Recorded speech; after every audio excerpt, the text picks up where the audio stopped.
నీటిని పట్టలేక అంచుల మించి విడిచిపెట్టేస్తే ఎలా ఉంటుందో అలా భగవతి యొక్క గుణములను లోపల భావన చేసిన కారణము చేత కలిగినటువంటి ఆనందము లోపల పట్టక వాగ్రూపంగా ప్రవహిస్తే పైకి అది అన్నపూర్ణ స్తుతిగా శంకర భగవత్పాదుల నుండి ప్రవహించింది.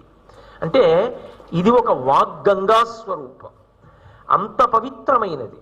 అది చదువుకోవడం అంటే అందులో మునక వేయడం, ఆ అమ్మవారి అనుగ్రహ విశేషాన్ని ఉద్దీపింప చేసుకోవడం, ఆ తల్లి అనుగ్రహంతో మరింత సంస్కారవంతంగా జీవించడానికి కావలసిన ప్రాతిపదికని సంతరించుకోవడం, దాని ద్వారా శాశ్వతమైనటువంటి కీర్తిని మూట కట్టుకుని ఒక మనిషిగా బ్రతకడానికి కావలసినటువంటి బుద్ధి వైభవాన్ని చేకూర్చుకోవడం.